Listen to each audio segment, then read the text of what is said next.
everyone, this is Meredith with River Sea Chocolate, and today I'm going to teach you guys how to make a landscape painting. So the first thing that I need you guys to do is pull out your white chocolate, and if you haven't melted your colored chocolate yet, go ahead and hit the pause button and do that and come back to me. So let's begin. So the first thing I need you to do is I need you to grab two brushes, one your fine tip and one your flat brush. And we're going to start with the flat brush, and we're going to kind of use both throughout the process. The first thing that we're going to do, I'm going to set this over here, is we're going to make our sky. So the rule in painting is generally you go top to bottom, back to front. So we're going to start top to bottom. So we're going to start with our sky first. So if everybody could pick up a little bit of red, go ahead and just in diagonal strokes, just brush it across. The more paint you pick up, the more opaque it's going to be, or not see-through. And the more you brush it, the more translucent it's going to get over time. Okay? So you want to go down just a little bit, maybe from this corner down, okay? And we're going to start with our next color. And remember, in between strokes, you don't have to use a napkin. You can always just use your mouth to wipe off the paint. So next we're going to use our yellow. If you grab your yellow, and you just stroke across, and if you notice, if you go over the red just a little bit, you create a little bit of an orange color. All right, so the idea is to blend these colors together just a little bit. You can kind of see our orange is starting to form. And the beauty of this too is if you're not happy with the colors that you've got, you can always just wipe it off and start over again, or you can paint on top as it cools. So again, I'm going to keep going down with my yellow. You can see it makes a little bit more transparent. The less you use, the more of the white pops through. We're going to go just a little bit below the midway point here because we're going to have our grass that's going to cover it up. We're going to kind of go top to bottom, right? So we've got to do our grass next. But we don't want them to just kiss. We want them to overlap. Now when you go over it, you can always pick up more paint and make little diagonal streaks, right? So you can always make diagonal streaks like this. If you're not totally happy, you want a little bit more color. You can always pull in the yellow and pull it up together, right? Just making it a little bit more interesting. The more you blend, the more interesting it tends to be. So we've got our orange color here, and we're going through together. All right, I'm going to add a little bit more yellow here. And again, feel free to pause if you need at any point a little bit more time to work, or if you need to stop and take a break. All right. Now that we've done that, and we're a little bit south of center here, we're going to go ahead with our grass. So again, we're going top to bottom, back to front, and we're kind of making this a rainbow myriad of grass. So you can see here, let's go back to our image, right? So we've got green, and we've got blue, and then we've got a little bit of purple, just like the colors of the rainbow. Okay, right? So Roy G. Biv here. But again, whatever you want to do, if you want to change the colors around, that's totally fine too. So here we go, we're gonna just streak up. So we're gonna use the flat part of our brush, but instead of going like this, we're gonna go up at a diagonal like this. So the differing angles makes everything a little bit more interesting. So you don't wanna go all the way to the bottom with the green grass, but you do wanna go a little bit up. And remember, some blades are gonna be longer than others. That also makes everything interesting. So some may just kiss the bottom, and then others may go way further up into it like that one. So the less uniform it is, the more interesting that your painting is going to be.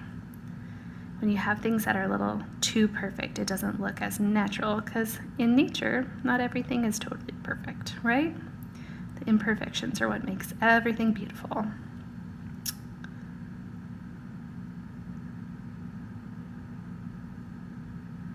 So next we're going to go down to our blue. And we're going to swipe up our blue, okay? So we're going to swipe up, up, up again. And I'm picking up a whole lot of paint here, right? I've got these kind of big blobs of paint here that are going like that. I'm going over, and again, some are longer than others.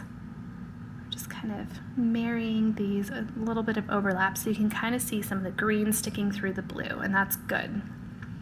That kind of makes it look like it blends a little more. If you're not really satisfied with how blended it is, you can always take some more green, and you can pop it on top, pop it on top, pop it on top, okay? And again, you can do the same with the yellow in the sky. If you find your grass looks too much like a blob and not as wispy, you can always add some of this yellow in, right? Just kind of make it look a little more wispy. And then lastly, we're gonna pick up our purple, right? Roy G. Biv, our colors of the rainbow. And we're gonna add just a little bit of purple on the bottom. Streak it up like this, again, marrying it into the blue. And again, you can use as much or as little of it as you want. And I know grass isn't naturally purple in general, but that's the fun of the painting, is that you kind of get to make it whatever you want it to be. So we're gonna go over it like this just a little bit. Okay, and again, another thing you can do is put down your flat brush and take your skinny brush, and you can always add a little bit here. Just make these streaks.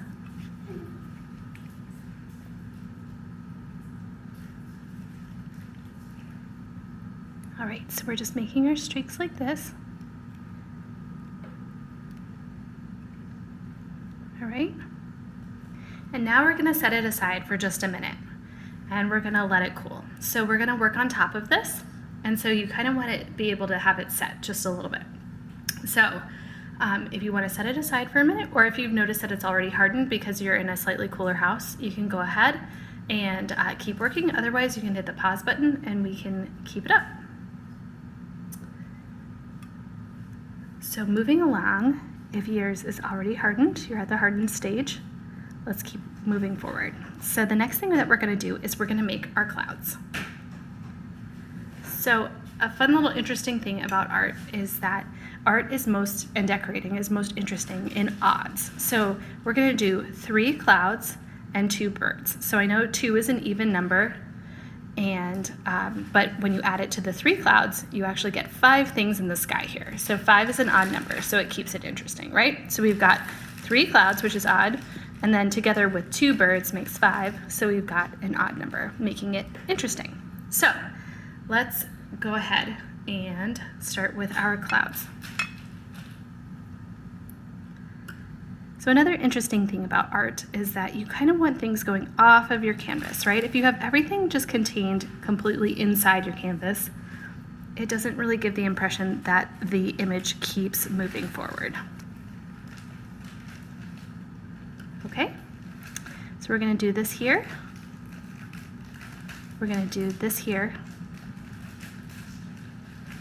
And then if you want to add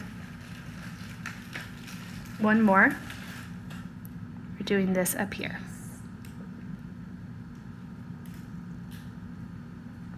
And you can position your clouds wherever you would like them. And they don't have to be any kind of perfect, okay?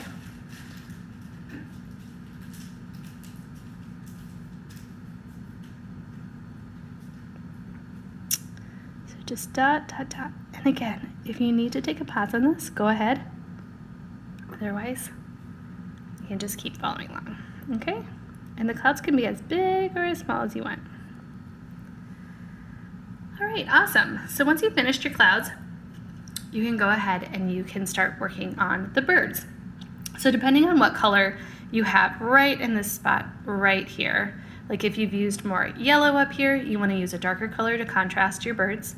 Or if you've used a darker color, like you can see I have a slightly darker color, I have a little bit more red right in this area, then you want to use a lighter color. So if you want to use a different color and you want to just lighten it to make it pop, I recommend taking the white and whatever color you want to use. So in this case, I think I'm just going to do a really light blue.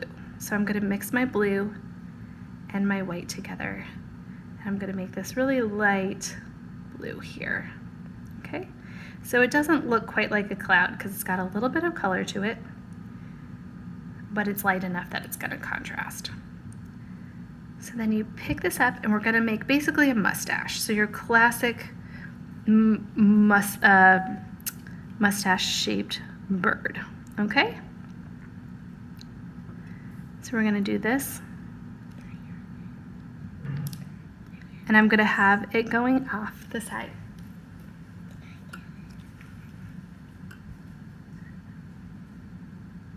And then I'm going to take the next one and I'm going to make it slightly darker, a little bit bluer because I'm working into my yellow. And I'm going to make this one a little bit smaller. So another fun rule in art is the smaller things you make them, the more they kind of look like they're in the distance. And we're breaking a little bit of a rule here because when you put things off in the distance, they tend to get a little bit lighter and fuzzier. So we're kind of breaking that rule here just a little bit, but that's okay.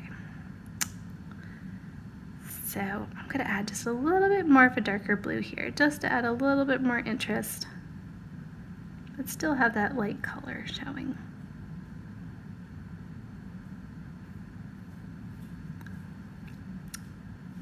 And then the last thing that we're going to do is we're going to add the highlights. Okay? So we're going to take our white and we're just going to add these little pops of highlight on the grass, right? Just kind of make the grass just a little bit sparklier, almost like the light of the sunlight is kind of, or the sunset is hitting it. All right?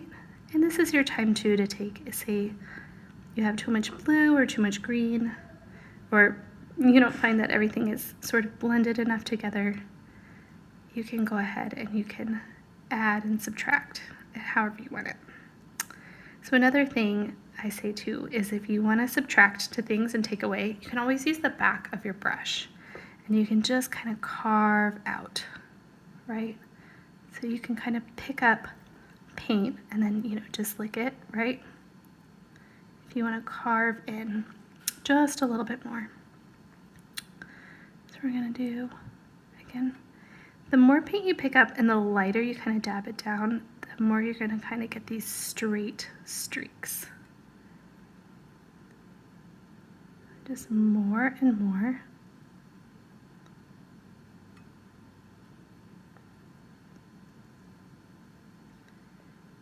And there you go. Just about done.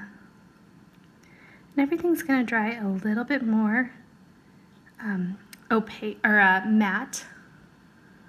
You can see that this one, you can see it's not as shiny, you know, where it's basically dried, right?